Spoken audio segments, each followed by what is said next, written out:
Para um coração tolo, a liberdade não serve para nada.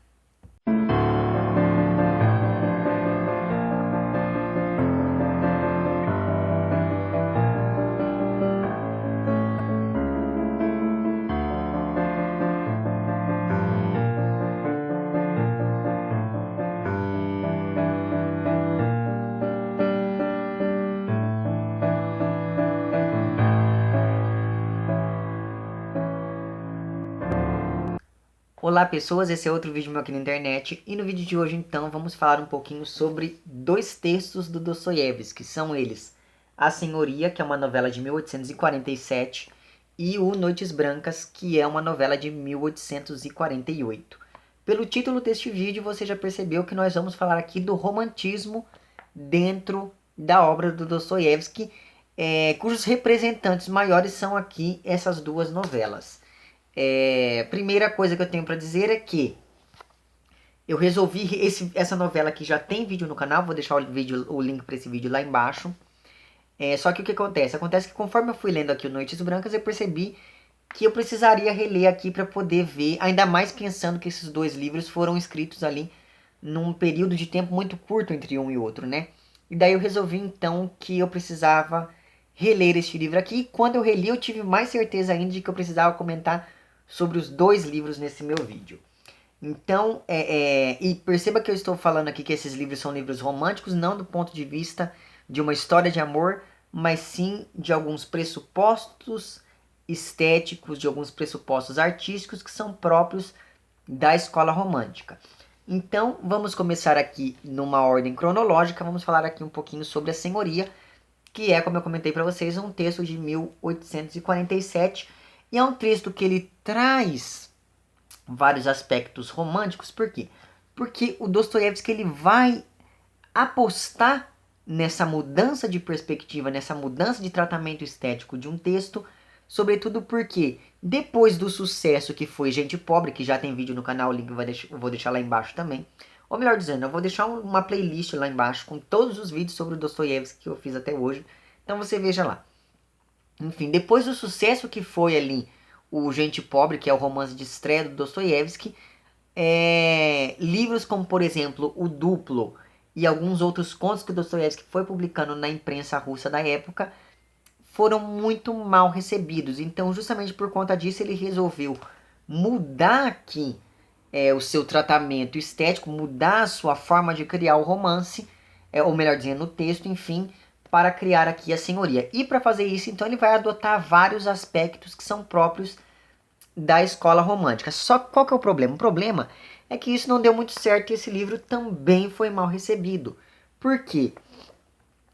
Porque na época o que se cultivava, o que era bem visto, era aquele tipo de romance que se adequava melhor aos pressupostos estéticos da escola natural. Falei um pouquinho da escola natural já em dois vídeos aqui do canal, tanto no vídeo de Gente Pobre quanto no vídeo lá do Capote do Gogol. Então vou deixar o link também lá embaixo para o vídeo sobre o Capote, enfim.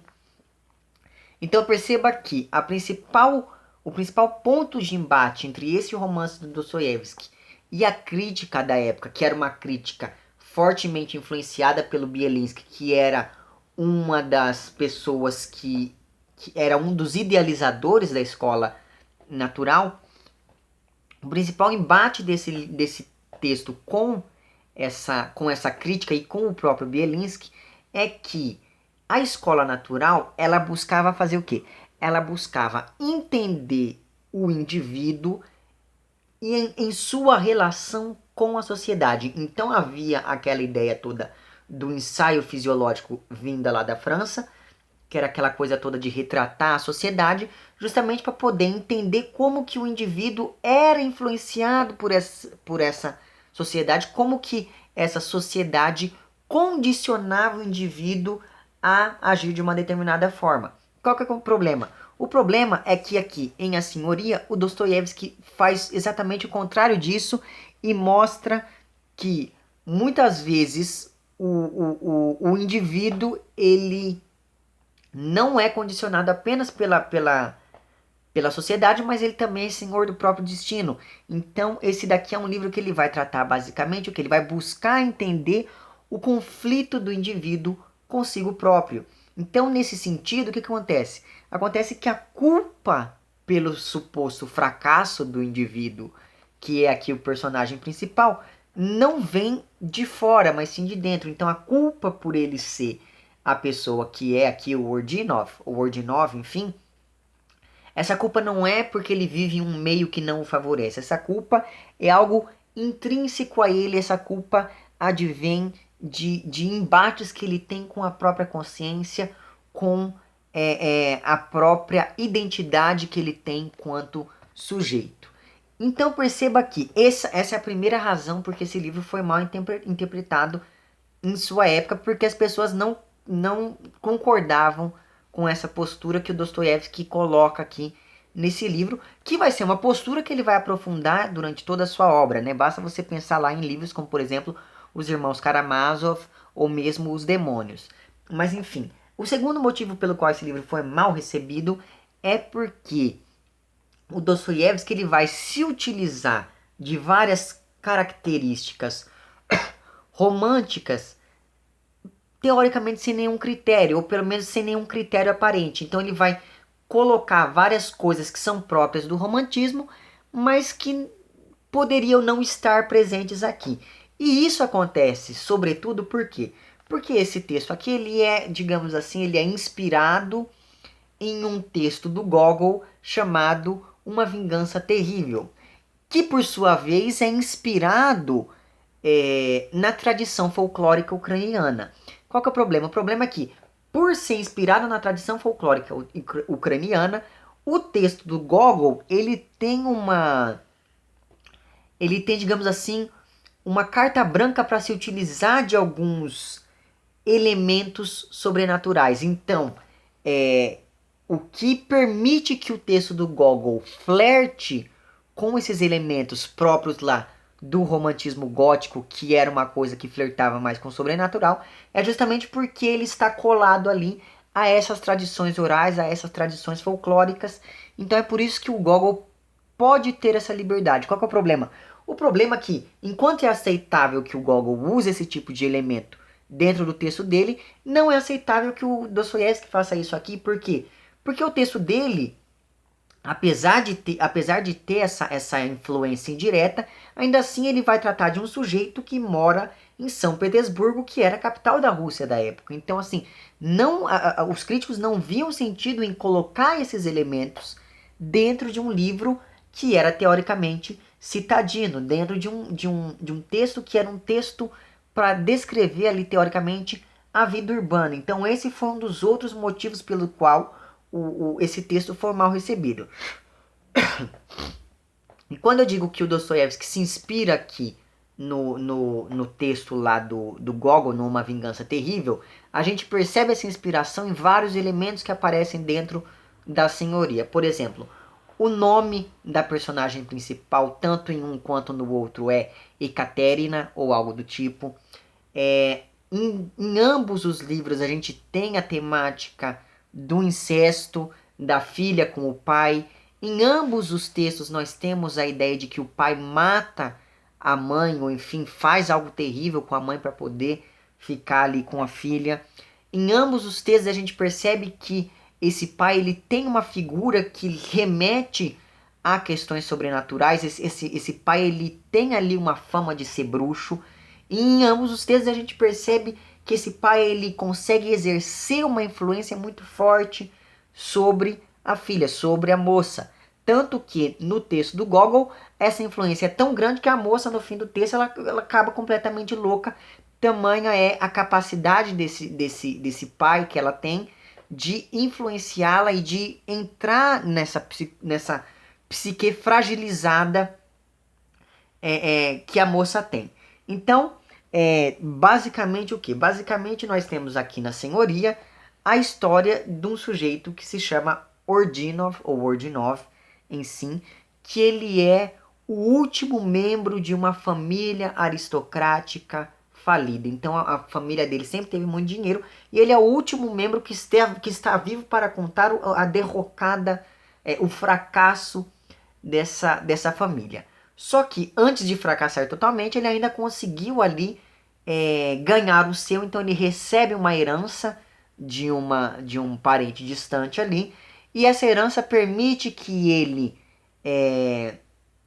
se torne uma pessoa extremamente reclusa. Então essa herança permite que ele se tranque ali em um determinado quarto, que ele alugue ali um quarto e fique ali, e ele passa o tempo todo estudando. Então o Ordinov, ele é um cara da ciência, ele estuda compulsivamente. E o que a gente percebe nessa compulsão dele é que o estudo é uma maneira de fuga, é uma maneira de fugir da realidade. E essa ideia de um indivíduo que foge do real por meio, seja lá do que for, é algo que extremamente romântico, é algo que está intrinsecamente ligado com a escola romântica, onde se tinha a ideia de que a pessoa se refugiava na morte, no campo, no passado, e esse passado pode ser o passado coletivo, no caso o passado histórico, e é daí que a gente tem, por exemplo, o romance histórico do Alexandre Herculano,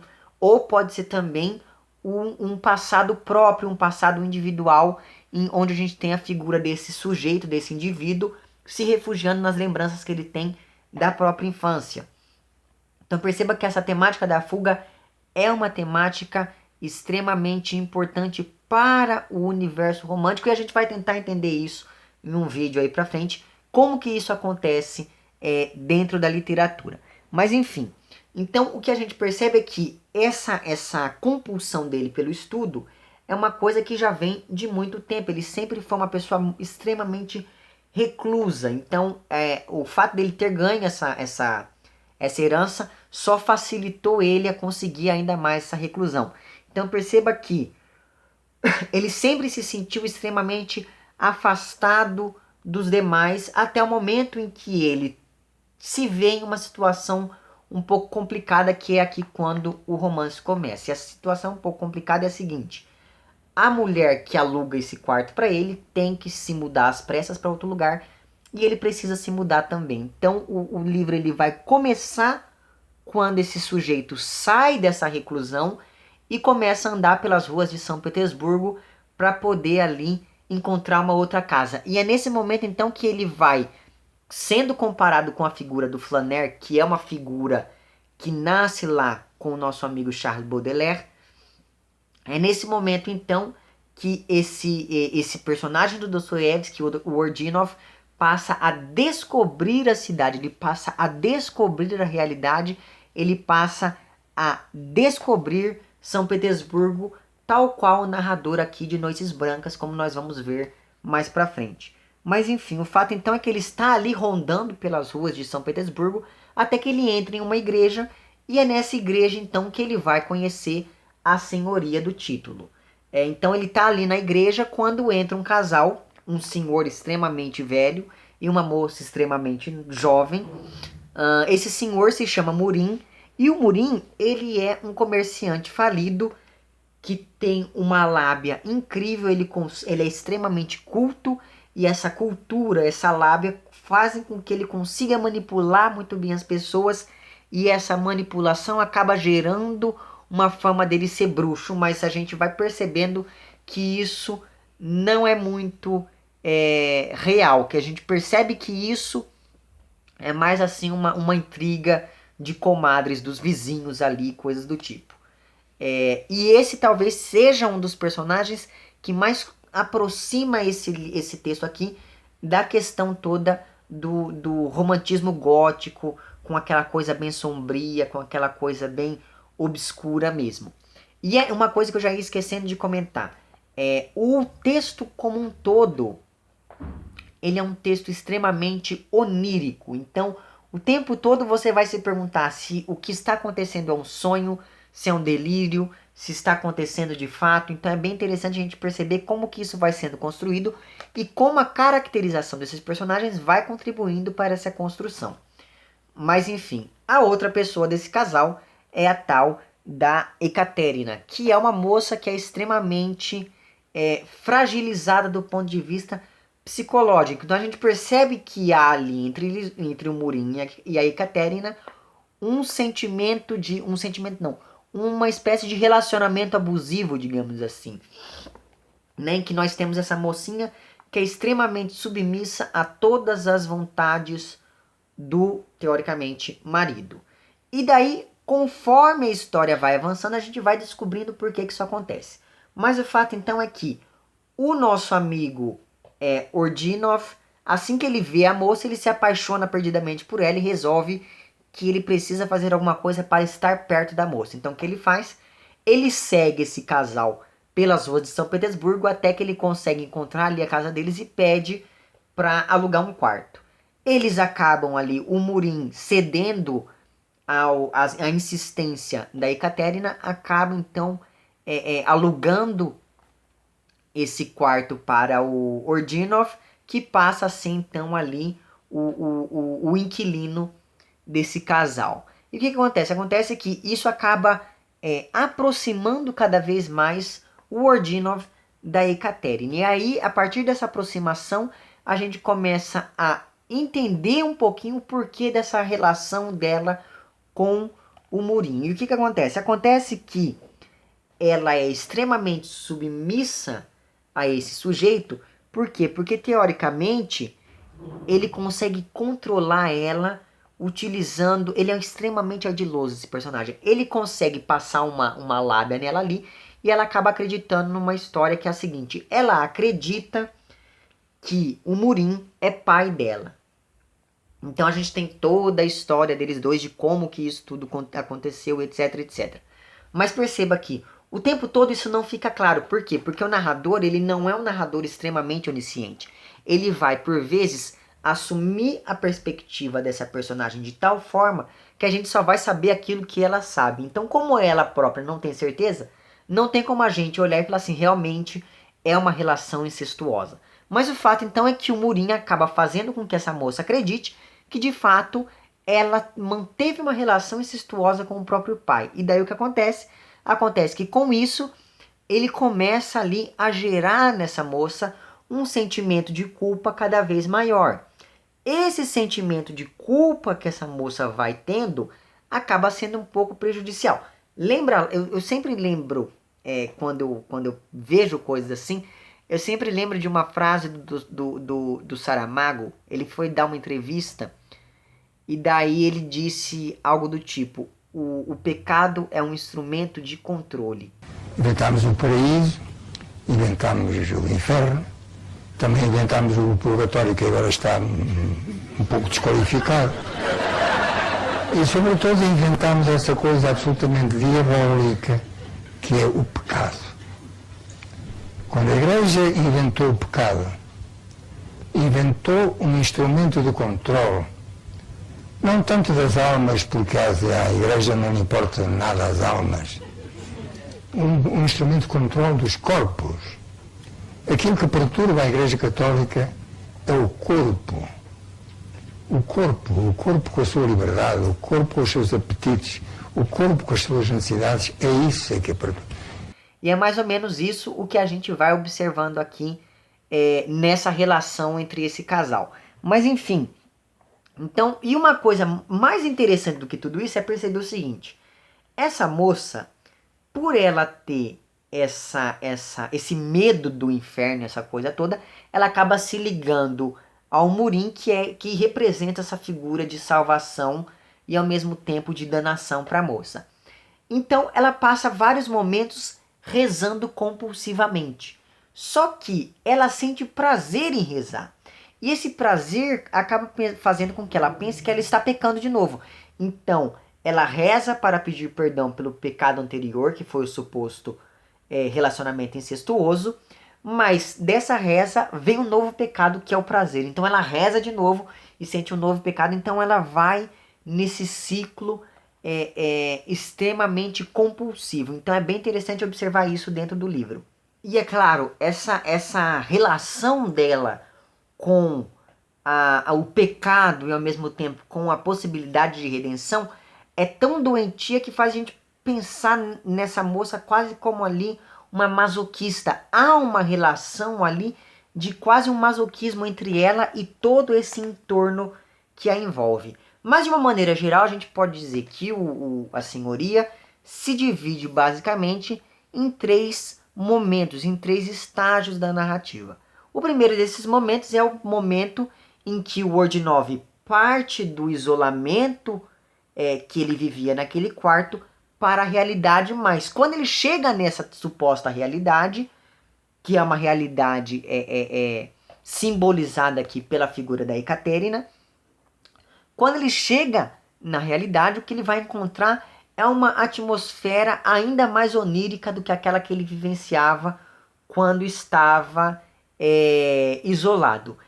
Essa quebra da expectativa dele acaba fazendo com que ele, nesse primeiro momento, vá se refugiar na infância, que é aquela outra maneira de fuga. Então perceba que ele se refugia, num primeiro momento, nos estudos, num segundo momento, na infância, e quando ele vai chegar lá na casa da sua nova senhoria, ele vai se refugiar de uma outra maneira. Então perceba que essa é a primeira parte do livro, quando a gente entra em contato maior com a história do Ordinov através dessa fuga para a infância. O segundo momento começa justamente ali, nesse encontro com o real, simbolizado pela Ekaterina, e essa onipresença da atmosfera onírica, e a gente percebe que essa atmosfera onírica se intensifica à medida em que ele vai entrando em contato maior com essa moça. E é nesse momento em que há uma terceira fuga, que é o momento em que o Ordinov, assim que ele chega na casa dessa nova senhoria, ele começa a ficar muito doente, e essa doença que ele tem, essa febre que ele tem, acaba fazendo com que ele delire. E o delírio, que é uma coisa que remete lá à loucura, é uma outra forma de fuga da realidade. Então perceba que está tudo aqui, todos esses elementos são aqui elementos extremamente românticos. E daí o que acontece? Acontece que então, após ele entrar em contato maior com a realidade da Ekaterina, ele acaba descobrindo tudo aquilo, e nós entramos então no terceiro e último momento, que é o momento em que a gente acompanha a tentativa do Ordinov de libertar a Ekaterina do jugo ali do Murin. Então é bem interessante a gente observar como que esse personagem vai tentando se organizar para poder enfrentar esse sujeito. E aí eu não vou contar mais nada, você vai ter que ler. Mas há também aqui uma tentativa de fuga por parte do nosso amigo Ordinov. E esse sujeito Ordinov, não é à toa que esse livro ele tem essa atmosfera extremamente onírica. Essa atmosfera onírica vem justamente do fato de que o Ordinov é um típico personagem sonhador. E nesse momento eu sugiro fortemente que você aí leia o pós-fácil dessa edição aqui, que é escrito pela própria Fátima Bianchi, que também assina a tradução. O nome do pós-fácil é O Herói do Tempo, de Dostoiévski. É um texto extremamente esclarecedor sobre várias coisas que acontecem aqui no texto e no texto do Dostoiévski. E o que a gente fica sabendo aqui é que o Ordinov ele vai se encaixar em uma tradição que é a de criar esses heróis que têm essa característica de serem sonhadores e que estão ali imersos nessa atmosfera extremamente onírica. Então ele é um sonhador justamente porque, teoricamente, ele acredita que a arte e a ciência, ele é chamado por esses dois nomes durante todo o livro. Ora ele é chamado de artista, ora ele é chamado de cientista. Isso acontece sobretudo porque ele busca desenvolver ali uma certa teoria, enfim. Mas, enfim, eu não vou entrar nesse detalhe, porque senão o vídeo vai ficar mais longo do que já está ficando. O fato, então, é que... Só que ele só entra em contato com essas coisas, por quê? Porque ele acredita que tanto a arte quanto a ciência são caminhos para alcançar uma verdade absoluta. Então, essa característica é uma das características principais dessa figura do sonhador, como diz aqui o pós-fácil. E é claro, existem várias outras características que você vai ter que ler o pós-fácil melhor para poder entender, mas enfim. Então esse é um personagem típico da época. E é justamente aí que, na minha opinião, reside o maior defeito deste livro. Não estou falando que é um livro ruim, muito pelo contrário, eu achei esse livro um livro muito bom. Ele ganhou ainda mais pontos comigo com essa releitura. Mas eu acredito que o pior defeito deste livro venha justamente do que? O Dostoiévski, ele cria dentro da literatura dele essa figura do personagem sonhador, mas ele não aprofunda, sabe assim? Então o que ele faz? Ele não desenvolve completamente a psique do sonhador. O que ele faz é mais focar na relação entre o Ordinov e a Ekaterina. Então a gente percebe que o quê? Pra mim, o único ponto negativo nesse romance é isso, é que a gente fica esperando que ele vá desenvolver um pouco melhor esse personagem e isso não acontece. Isso só vai, o desenvolvimento de um personagem sonhador só vai acontecer aqui no Noites Brancas, que é uma novela de 1847, de algum tempinho depois, né, aqui do A Senhoria. Mas enfim, o que acontece? Acontece que esses dois livros eles são livros da primeira fase da produção artística do Dostoiévski. Porque a gente pode, isso é claro, isso fica evidente, quando você pega a obra do Dostoiévski, é claro, eu não li a obra dele completa ainda, mas pelo que eu já li, isso fica claro, é muito claro você perceber que existe uma diferença entre uma fase e a outra da vida do Dostoiévski. Essa diferença acontece justamente em um período que é anterior à sua prisão. Lembra lá, o Dostoiévski foi preso por um tempo e depois ficou exilado na Sibéria. E a fase posterior a esse exílio, a essa prisão. Então a gente percebe que esses dois livros são livros dessa primeira fase, que é uma fase que, por ser a primeira, é uma fase em que a gente observa uma maior quantidade de experimentações nas obras do autor. Mas enfim, o fato então é que o Noites Brancas ele vai manter essa atmosfera onírica, mas dessa vez ele vai manter essa atmosfera sem um apelo ao sobrenatural. O que o Dostoiévski vai fazer aqui é criar essa atmosfera de incerteza por meio de um fenômeno natural. E esse fenômeno natural são aqui as Noites Brancas de São Petersburgo. Durante o verão de São Petersburgo, as noites elas ficam, elas não escurecem totalmente durante a noite. Então a noite fica assim um ambiente meio sombrio, meio macabro, com uma neblina e esse tipo de coisa. Então perceba que aqui já há um avanço com relação, teoricamente, um avanço com relação aqui à senhorinha. Enquanto aqui um dos elementos principais dessa ambientação onírica era a presença do elemento sobrenatural, aqui isso não acontece. O que ele faz é colocar ali um elemento visível, um elemento que acontece no mundo empírico, digamos assim.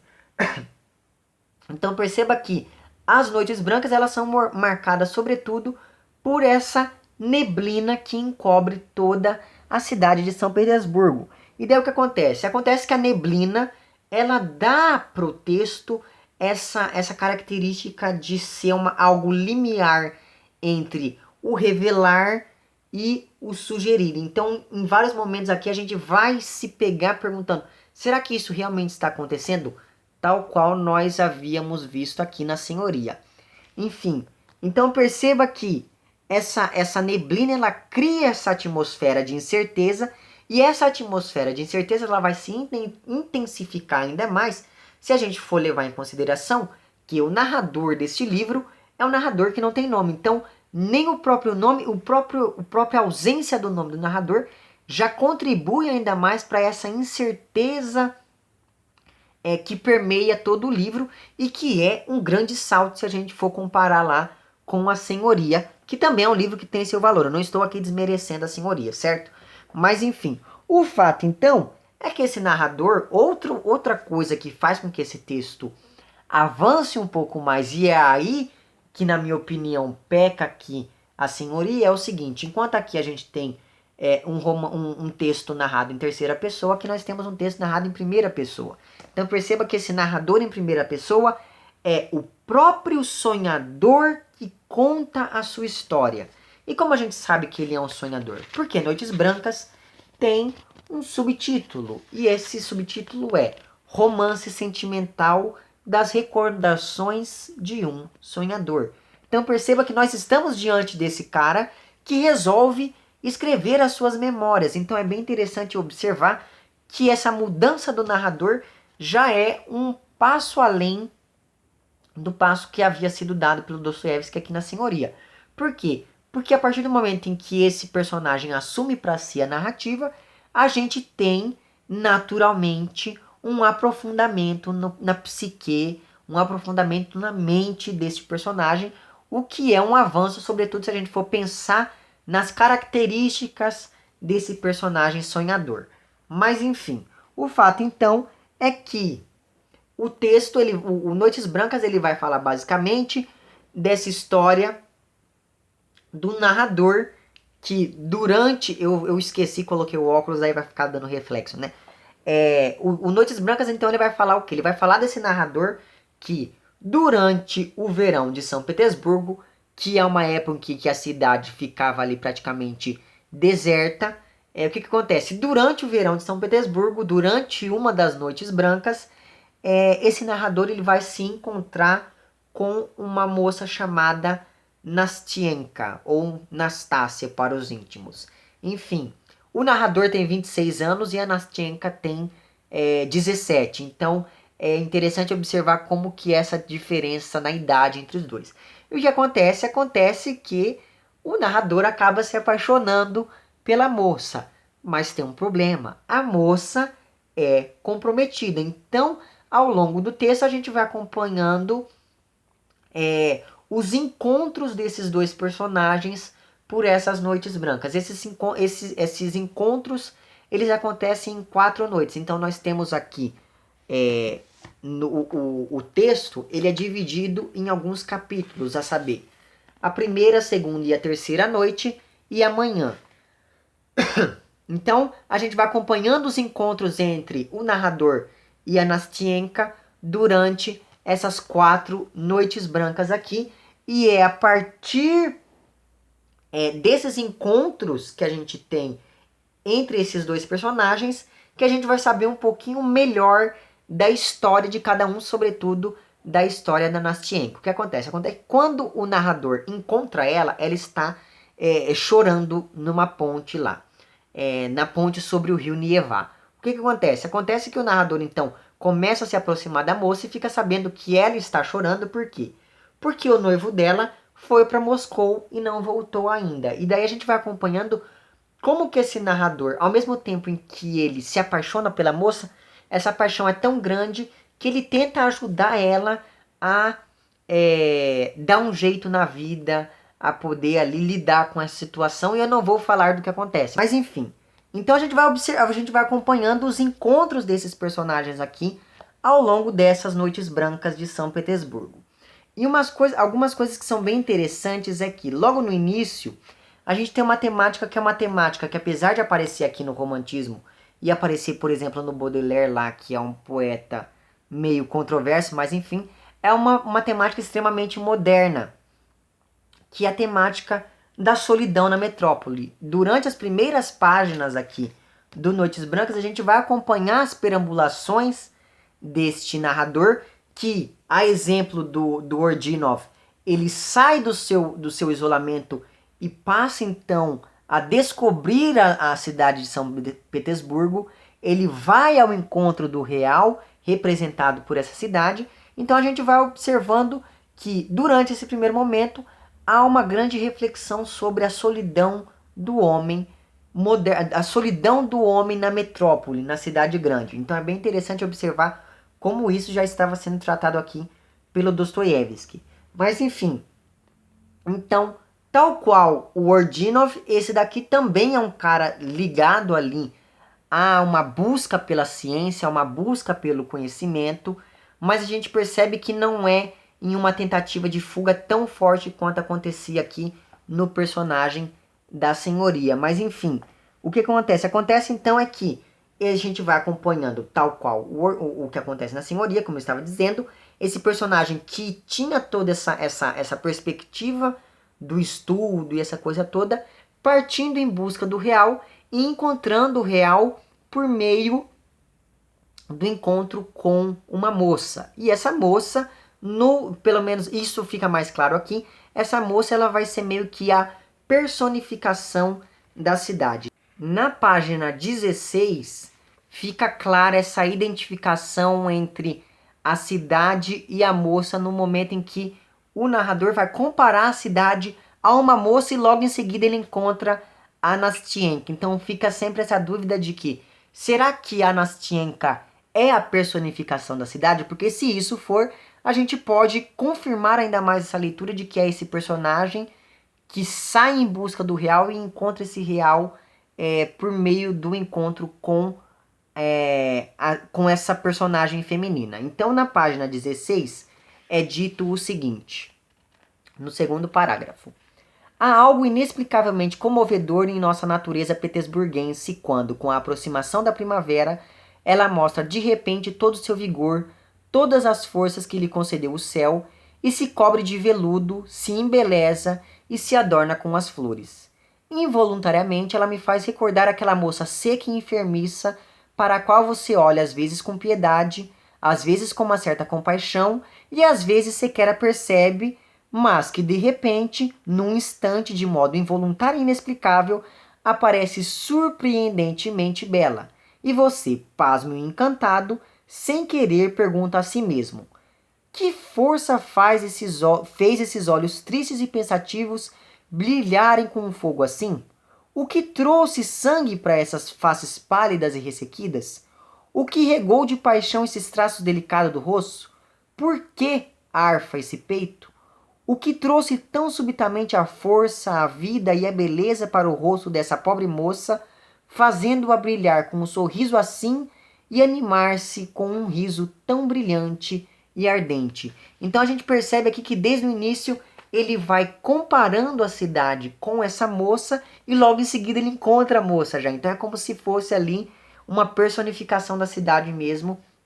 E é bem interessante como isso vai sendo construído aqui pelo Dostoiévski. Mas enfim, então perceba que os principais traços românticos que estão presentes nesse livro nesses livros e que os une de uma maneira assim muito interessante é sobretudo, em um primeiro momento, a atmosfera onírica, em um segundo momento, a presença desse personagem sonhador e em um terceiro momento, essa realidade que vai refletir o interior do personagem. Então aqui em vários momentos a gente vai perceber que quando o personagem está triste, está chovendo. Quando o personagem está alegre, sai sol.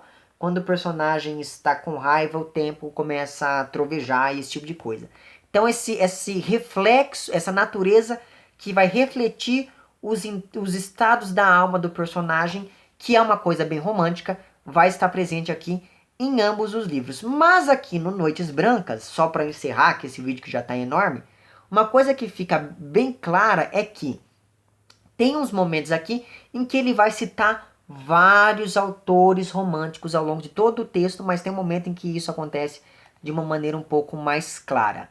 Então, a partir desse momento, a gente vai observar o quê? A gente vai observar que o Dostoiévski vai utilizar esses elementos românticos de uma forma paródica, pensando que a paródia é a renovação de uma forma já posta. Então, ele vai se apropriar desses elementos românticos todos para construir esse texto, mas ele vai fazer isso meio que como uma paródia ao movimento romântico. Então é bem interessante a gente observar como que isso acontece. Ao mesmo tempo em que ele adota alguns dos elementos estéticos próprios do romantismo, ele vai também parodiar esses elementos. Então é legal observar isso quando você estiver lendo este livro.